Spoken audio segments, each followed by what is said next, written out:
வணக்கம் நேயர்களே, இது ஷர்மிளா டாக்கீஸ். நான் உங்கள் டாக்டர் ஷர்மிளா. இன்னைக்கு நம்மளோட சிறப்பு விருந்தினரா இணைஞ்சிருக்கிறாரு அரசியல் விமர்சகர், ரிட்டையர்ட் IAS ஆஃபீஸர் திரு பாலச்சந்திரன் அவர்கள். வணக்கம் சார். வணக்கம் டாக்டர் ஷர்மிளா. வணக்கம். அதானி விவகாரம் எந்த அளவுக்கு ஒரு புயலை கிளப்பியிருக்கு அப்படிங்கறத நம்ம பாக்குறோம். எதிர்கட்சிகள் எல்லாம் தொடர்ந்து இந்த விஷயத்த பார்லிமெண்ட்ல ஒரு பேசும் பொருளா, விவாத பொருளா மாத்தணும் அப்படின்னு முயற்சி பண்றாங்க. பொதுமக்களிடையே இது ஒரு பெரிய அதிர்வலைகளை ஏற்படுத்தி இருக்கு. இதற்கு பதிலடி கொடுக்கும் வகையில் நேத்து பாத்தீங்கன்னா ஒரே நாடு ஒரே தேர்தல் அப்படிங்கிற மசோதாவுக்கு கேபினெட் அப்ரூவல் கிடைச்சிருச்சு. இந்த மசோதாவை இந்த வின்டர் செஷன்லயே பார்லிமெண்ட்ல நாங்க பாஸ் பண்ண போறோம் அப்படின்னு பாஜக சொல்லியிருக்கு. இதை எப்படி பாக்குறது? பிரச்சனையை திசை திருப்பறதுக்கான ஒரு முயற்சின்னு பாக்குறதுலாம் இதுல வேற ஏதாவது அஜெண்டா இருக்கா? இல்ல, பிரச்சனை திசை திருப்பறதுக்குமான முயற்சியும் தான். அதை தவிர எனக்கு என்ன பயமா இருக்குன்னா, இப்ப இதுல இந்த மாதிரி 2/3 மெஜாரிட்டி வேணும் இதுக்கு கான்ஸ்டிடியூஷனல் அமெண்ட்மெண்ட்டை பாஸ் பண்றதுக்கு. 2/3 மெஜாரிட்டிங்கிறது 2/3 ஆஃப் தி மெம்பர்ஸ் பிரசன்ட். பார்லிமெண்ட்ல மொத்தம் 524 பேர் 523 பேர் இருக்காங்கன்னா அத்தனை பேர் மெம்பர்ஸ் அங்க பிரசன்ட் இருக்க மாட்டாங்க. 360 பேர் இருந்தாங்கன்னா 240 பேர் கன்சென்ட் கொடுத்தா போதும். அப்ப அதனாலதான் இப்ப எல்லா கட்சியுமே, இப்ப இவங்களும் எதிர்கட்சியும் பயப்படுறாங்க. அதனால எல்லாரையும் come everyone should be present in the ஹவுஸ்னு சொல்லியிருக்காங்க. சொல்றது காரணமே இதுதான். ஏற்கனவே பிஜேபி சொல்லியிருக்கு, இந்த constitution discussion 75 years of the கான்ஸ்டியூஷன்ல எல்லாரும் வாங்கன்னு. அது டிஸ்கஷன் முடிஞ்சோன்னா படார்னு தூக்கி விட்டுருவாங்க. இதை கொண்டு வந்தாலும் கொண்டு வந்துருவாங்க அப்படின்னு எதிர்கட்சிகள் பயப்படுறாங்க. ஏன்னா பிஜேபி எதையுமே நேர்வழியில செய்யறது இல்லை. அது ரொம்ப கீழ்த்தரமான அரசியல் பண்ணிட்டு இருக்காங்க. ஒரு பார்லிமெண்ட்ல 100 பேருக்கு மேல மெம்பர்ஸை சஸ்பெண்ட் பண்ணிட்டு, எதிர்கட்சி சஸ்பெண்ட் பண்ணிட்டு, அதுக்கு தங்களுக்கு தேவையான சட்டத்தை எல்லாம் மடமடன்னு பாஸ் பண்ணுவாங்க இவங்க. இதெல்லாம் ஜனநாயகமே கிடையாது. லெட்டர் அண்ட் ஸ்பிரிட்னு சொல்லுவாங்க. லெட்டர் படி நடந்துக்கிறாங்க, ஸ்பிரிட் படி நடந்துக்கிறது இல்லை. அதனால இதுலயும் அது மாதிரி செஞ்சிருவாங்கன்னு சொல்லி இவங்களுக்கு பயம் இருக்கு. அதனால அங்க 2/3 ஆஃப் தி மெம்பர்ஸ் பிரசன்ட் இருக்கணுங்கிறது ஒண்ணு. இன்னொன்னு, இது எல்லா இது இந்த ஒரே நாடு ஒரே தேர்தல் அப்படிங்கிறது பார்லிமெண்ட்டுக்கு மட்டும் இல்ல, அவங்க அசம்பிளிஸுக்கும் சேர்த்து தான் சொல்றாங்க. அதனால இது அசம்பிளியை பாதிக்கும், குட் ஆர் பேட் பாதிக்கும். அதனால இது 2/3 ஆஃப் தி ஸ்டேட் லெஜிஸ்லேச்சர்ஸ் இதை இது பண்ணணும், என்டார்ஸ் பண்ணணும்.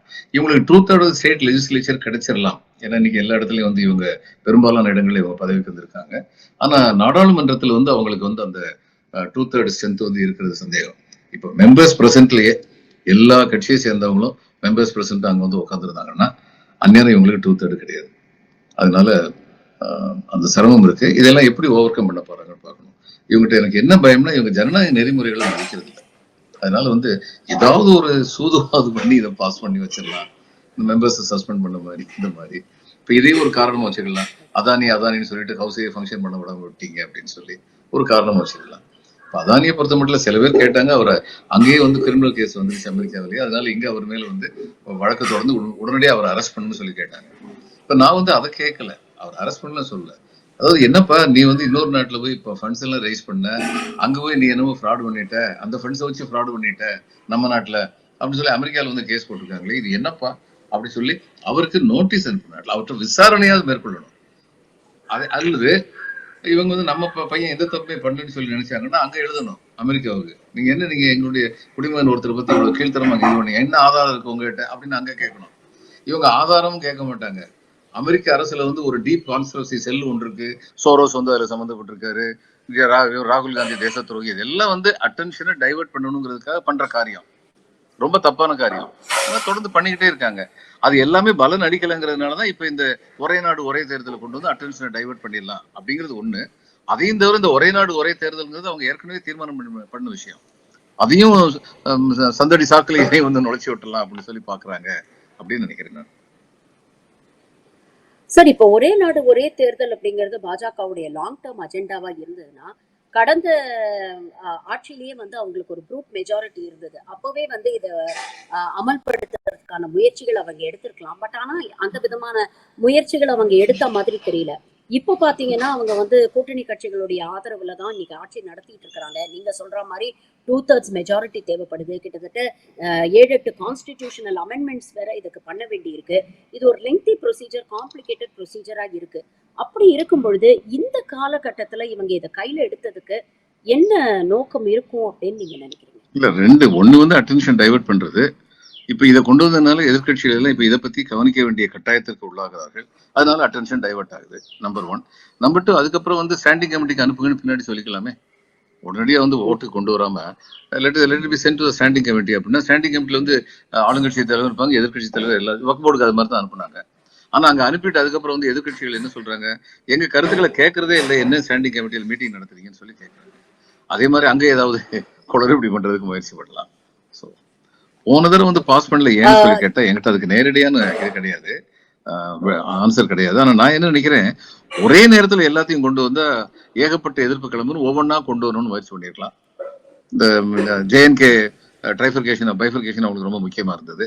அந்த மாதிரி விஷயத்த சிஏஏ இந்த மாதிரி ஒவ்வொன்றா கொண்டு வரலாம்னு சொல்லி பார்த்துருக்கலாம். That is possible.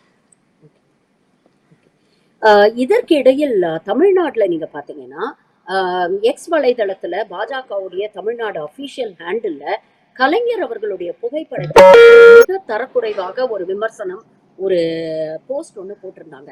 அதுல வந்து கலைஞர் முதல்வருக்கு சொல்ற மாதிரி ஒரே நாடு ஒரே தேர்தலை பத்தி நான் ஆல்ரெடி ஆதரிச்சு நான் வந்து பேசிட்டேன், அதனால இதுல நீ அனாவசியமா பேசி மாட்டிக்காத அப்படின்னு சொல்லி ஒரு வார்ன் பண்ற மாதிரி ஒரு ரொம்ப தரக்குறைவான ஒரு போஸ்டா இருந்தது.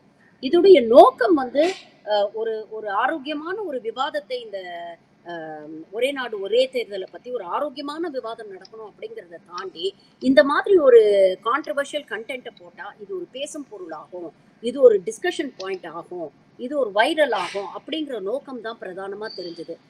நீங்க அந்த போஸ்ட பாத்தீங்களா? எப்படி வியூ பண்றீங்க? கலைஞர் உண்மையிலேயே ஒரே நாடு ஒரே தேர்தலை ஆதரிச்சாருன்னா அதற்கு என்ன காரணங்கள், என்ன கான்டெக்ட்ல அவர் ஆதரிச்சார்? அவங்க கலைஞர் வந்து ஒரே நாடு ஒரே தேர்தல் சொல்ல, அவர் மாநிலத்திற்கும் தமிழ் மாநிலத்திற்கும் இதுக்கும் ஒரே நேரத்தில் தேர்தல் வச்சுக்கணும்னு சொன்னார். 1967 ஜெயிச்சாங்க டிஎம்கே வந்து. மறுபடியும் அவங்க வந்து 1972 தான் அவங்க வந்து மறுபடியும் தேர்தல் வச்சிருக்கணும், 5 ஆண்டுகளுக்கு ஒரு முறைனா. ஆனா அதே மாதிரி தான் இதுக்கும் government of India parliament election நடந்திருந்தது 67. மிசஸ் காந்தி வந்து அதை வந்து 71 அவங்க வந்து ஃபிக்ஸ் பண்ணாங்க. அவங்களுக்கு சிரமங்கள்லாம் இருந்தது, நம்ம எல்லாருக்குமே தெரியும் அந்த சிரமங்கள்லாம் இருந்தது. ஆட்சி வந்து அன்ஸ்டேபிளா இருந்தது, இதெல்லாம் இருந்தது. அதனால புரட்சிகரமான கருத்துக்களை சொல்லி லெஃப்ட் ஆஃப் சென்டர் இந்த பேங்க்ஸை நேஷனலைஸ் பண்ணாங்க, அரசருடைய மானியங்களை வந்து முன்னாள் அரசருடைய மானியங்களை வந்து நிப்பாட்டினாங்க.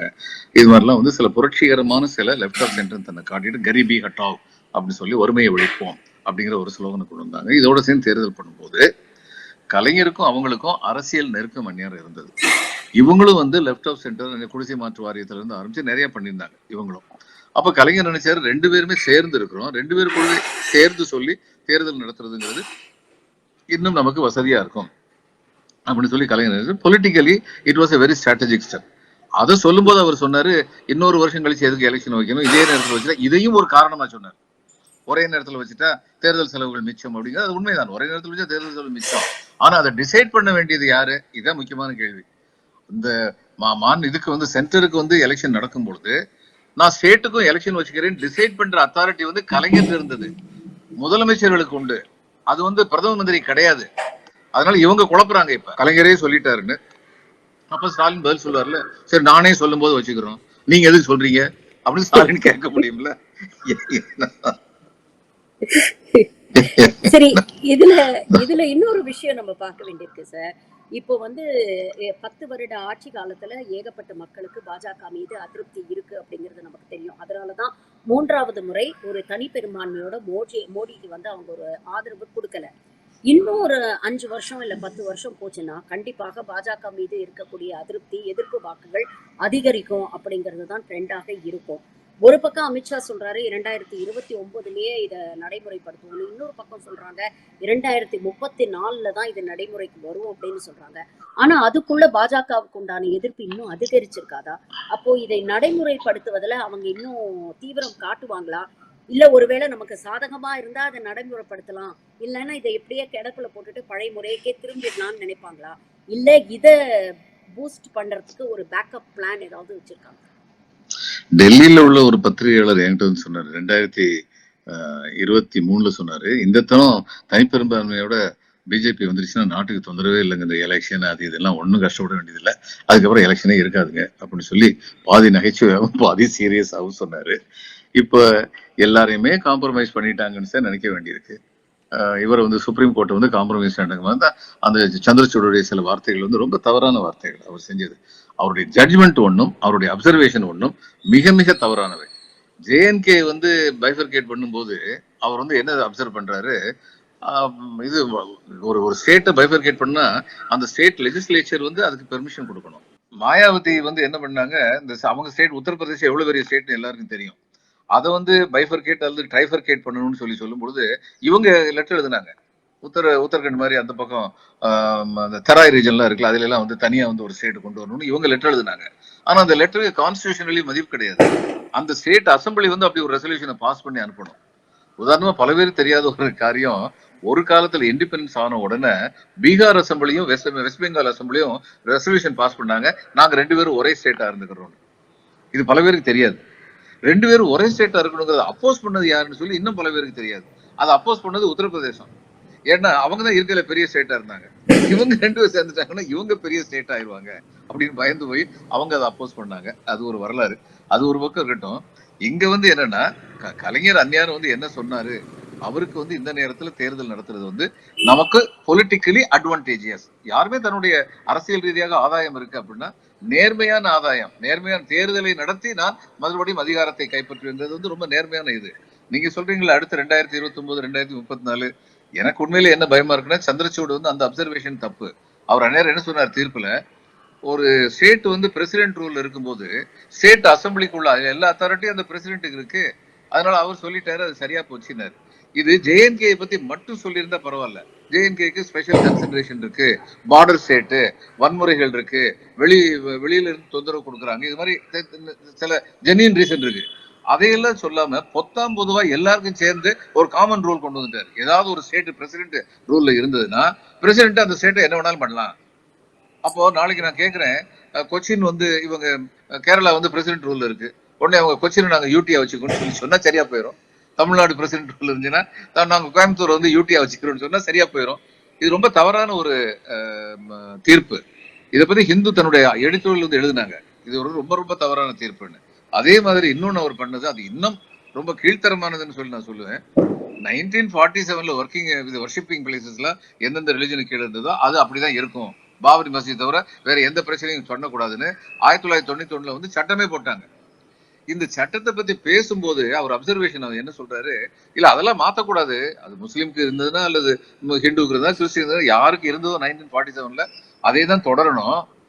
ஆனா அது யாருக்கு முதல்ல இருந்துச்சுன்னு சொல்லி ரிசர்ச் பண்றதை தடை செய்யக்கூடாது. இது எப்படி இருக்கு? இப்ப நான் கேக்குறேன், இதை வந்து அழகர் கோயில் வந்து வைஷ்ணவைட் இது கஷேத்திரம், அது ஒரு காலத்துல வந்து அது வந்து பௌத்த மத கோயிலா இருந்ததுன்னு சொல்லி தாப்பா வந்து ஆதாரத்தோட, முதல்ல ஆதாரத்தோட சொன்னது மயிலசேரி வெங்கடசாமி ஐயா அவர்கள். அதுக்கப்புறம் தாப்பா வந்து அதை ஆதரிச்சு தன்னுடைய கருத்துக்களை சொன்னாரு. இன்னைக்கு வரைக்கும் யாருமே அதை மறுதளிக்கல. அது ஒரு தியரட்டிக்கல் டிஸ்கஷனா, ஒரு இதுக்கு பிஎஸ்சி பேப்பரா மட்டும் போயிருச்சு. அதை தவிர வேற எந்த குழப்பமும் இல்லை. இன்னைக்கு அதை வச்சு சமணர்கள்லாம் இது பாருங்க இவ்வளவு ஆதாரத்தோட இருக்கு, கொடுங்க எங்களுக்கு திருப்பி கொடுங்கன்னு சொல்லி சொல்லக்கூடாதா? சொல்ல மாட்டாங்களா? முஸ்லிம்களுடைய தர்கா அத்தனை நீங்க வந்து ஒரு காலத்துல இந்து டெம்பிளா இருந்துச்சுன்னு சொல்லி ஆரம்பிச்சீங்கன்னா அவங்க கேட்க மாட்டாங்களா? பல இந்து மத கோயில் வந்து பௌத்த மத கோயிலா இருந்தது. இதுதான் உண்மை. அதாவது இமேஜஸை எப்படி எடுத்துக்கிறதுங்கிறதுல வந்து சனாதன மதம் வந்து ரொம்ப கெட்டிக்காரங்களா இருந்தாங்க. அரச மரத்தடியில புத்தர் வந்து அரச குடும்பத்தை சேர்ந்தவர்களால அரச மரத்தடியில வச்சு புத்தரை வச்சு வழிபட்டுக்கிட்டு இருந்தாங்க. பௌத்த மதத்தை வந்து காலி பண்ணும் போது புத்தர் சிலையை எடுத்துட்டு அங்க பிள்ளையார் சிலையை வச்சுட்டாங்க. அரச மரத்தடியில பிள்ளையார் இருக்கான்னு சொல்லி சொல்லப்பட்டிருக்கு. எப்படி இதெல்லாம் வந்து ரிசர்ச் பண்ணலாமே. இவங்களுக்கு புத்த மதத்துக்கு வந்து யானை வந்து அவங்களுடைய ஆளுமை, புத்த மதத்துடைய அடையாளம். அதனாலதான் ஜெனட்டிக் இன்ஜினியரிங் பண்ணி இவரு பிள்ளையாருக்கு வந்து யானை வச்சுட்டாங்கன்னு சொல்லி ஒரு பேச்சு இருக்கு. There are really discussions like this in the academic circle. அப்ப இதெல்லாம் வந்து கிளப்பி விடவா? இதுக்கு எங்க முடிவு இருக்கு? எங்கேயுமே முடிவு கிடையாது. புரட்சியாளர் அம்பேத்கர் வந்து சொல்லியிருக்காரு, ஒரு அரசு அப்படின்னு வரும்போது 2 முக்கியமான விஷயங்கள் இருக்கு. ஒன்னு ஸ்டெபிலிட்டி, இன்னொன்னு அக்கௌண்டபிலிட்டி. ஸ்டெபிலிட்டிக்காக அக்கௌண்டபிலிட்டியை வந்து நம்ம தியாகம் பண்ண முடியாது, அதே மாதிரி அக்கௌண்டபிலிட்டிக்காக ஸ்டெபிலிட்டியும் நம்ம வந்து விட்டு கொடுக்க முடியாது. இந்த அரசாங்கம் இந்த 2 விஷயத்தையும் எப்படி பாக்குது இந்த ஒன்றிய பாஜக அரசாங்கம்? இந்த ஒரே நாடு ஒரே தேர்தலுக்கும் இதுக்கும் எப்படி நாம பாக்குறது? எப்படி பாக்குறாங்கன்னா, ஸ்டெபிலிட்டியை கிரியேட் பண்ணதுக்கு அப்புறம் அக்கௌண்டபிலிட்டி இல்லாம இருக்கலாம் அப்படின்னு பாக்குறாங்க. இவங்க எப்பயுமே அக்கௌண்டபிலிட்டியை பத்தி கவலைப்படுறவங்களா இருந்தாங்கன்னா, இந்த கேஸ் வந்து யூஎஸ்ல ஆரம்பிச்சிருக்காங்களே, அந்த கேஸுக்கு வந்து இவங்க அக்கௌண்டபிலிட்டி பத்தி கவலைப்படுறவங்க இருந்தாங்கன்னா அவர்கிட்ட கேட்பாங்கல்ல, என்ன கேஸ், எதுக்காக அக்கௌண்டபிலிட்டி பத்தி கவலைப்படுறவங்களா இருந்தாங்கன்னா, சிஏஜி வந்து சொல்றாரு 7.5 லட்சம் கோடி அளவுக்கு திட்டங்கள்ல வந்து குளறுபடிகள் இருக்கு. குளறுபடி இருக்குன்னு சொன்னா அதுக்கு என்ன அர்த்தம்னா சம்திங் இஸ் ராங் அப்படின்னு அர்த்தம். அது என்னன்னு கேட்டிருப்பாங்கல்ல. இவங்ககிட்ட என்ன அக்கௌண்டபிலிட்டி? வைப்பாம்ல வந்து என்ன அக்கௌண்டபிலிட்டி இருந்துச்சு இவங்ககிட்ட? உத்தரகண்ட்ல வந்து கோயில்ல வந்து சிலைகள் வந்து மழை காலத்துல வந்து இடிஞ்சு விழுறதுங்கிறதே ரொம்ப அபூர்வம். கல் சிலை கரைஞ்சு போச்சு இவங்களுடைய காலத்துல. ஒரு தேர்தல் மழையில பத்திரங்கள், பிஎம் கேர்ஸ் சொல்லிட்டே கற்சிலைகள் போலாம். கரைஞ்சு போச்சுங்கிறது வந்து இவங்க காலத்துல நடந்துச்சு. அதுக்கு ஏதாவது நீ சொன்ன மாதிரி பாலங்கள் இடிந்து விழுகின்றன. என்ன அக்கௌண்டபிலிட்டி இருக்கு இவங்க கிட்ட? எல்லாம் தங்களுக்கு பக்கத்துல இருக்கவங்க தங்களுடைய ஆதரவாளர்கள் சொல்லி சொல்லி கொடுத்தா, அதுக்கப்புறம் அவங்க பண்ண காரியம் தப்பா இருந்ததுன்னா அதை பத்தி பேசாமலே போயிட்டோம்னா எல்லாருக்குமே ஒரு என்கரேஜ்மெண்ட் ஆயிருமே. ஸ்டேட் பேங்க்ல வந்து நான் வந்து அக்கௌண்ட் காப்பி கேட்டேன்னா அதுக்கு 138 ரூபா சார்ஜ். ஸ்டேட்மெண்ட் கேட்டேன்னா அக்கௌண்ட் வந்து கொஞ்ச நாள் ஆப்ரேட் பண்ணாம விட்டுருந்தேன்னா அது வந்து பேசிவ் அக்கௌண்ட்டுக்கு போயிடும். அக்கௌண்ட் வந்து மினிமம் பேலன்ஸ் வச்சிருக்கலன்னா அதுக்கு மறுபடியும் வந்து அக்கௌண்ட் வந்து உயிர்ப்பிக்கிறதுக்கு வந்து நான் வந்து காசு கொடுக்கணும். இதையெல்லாம் வச்சு ஸ்டேட் பேங்க் சேர்மன் ரொம்ப பெருமையா சொல்றாங்க 2000 கோடி ரூபாய்க்கு மேல இதுல எல்லாம் நாங்க வசூல் பண்ணிட்டோம்னு. சிட்டிசன்ஸ் சீனியர் சிட்டிசனுக்கு ட்ரெயின்ல வந்து கன்செஷன் கொடுக்கறது எல்லா நாட்டிலையும் உள்ள ஒரு இது ஒரு நடைமுறை. அது ஒரு கம்பீரமான நடைமுறை. 60 வயசுக்கு மேல இவங்க வந்து ஆண்களும் பெண்களும் வந்து குழந்தை மனநிலையை அடைந்து கொண்டிருக்கின்றார்கள். அவர்கள் அது மாதிரி பார்த்துக்கணுங்கிறது ஒரு நாகரிகமான ஒரு சமுதாயத்துடைய அடையாளம். அதை காலி பண்ணிட்டு 1900 கோடி ரூபாய் அதுல மிச்சப்படுத்திட்டோம் அப்படின்னு சொல்றாங்க. சோ இதுல 2000 கோடி மிச்சம், அதுல 1900 கோடி ரூபாய் மிச்சம். நிரவ் மோடி வந்து ஒரு 6000 கோடி அடிச்சுட்டு போட்டோம். நம்மளு தானே இவங்ககிட்ட இருந்தெல்லாம் வாங்கினது அவன் அடிச்சுட்டு போறான் அப்படின்னு சொல்லியிருக்காங்களா? இவங்ககிட்ட என்ன அக்கௌண்டபிலிட்டி இருக்கு? நிறைய விஷயங்கள் இன்னைக்கு எங்களோட பகிர்ந்துக்கிட்டீங்க. நிறைய சிந்திக்க வேண்டிய விஷயங்கள், மக்கள் சிந்திச்சு இதுல வந்து எதிர்கட்சிகளுக்கு, ஜனநாயகவாதிகளுக்கு ஆதரவாக நிற்கக்கூடிய ஒரு விஷயங்கள். Thank you very much for your time and thank you very much for your opinions sir. Thank you for joining. Welcome ma'am. Thank you.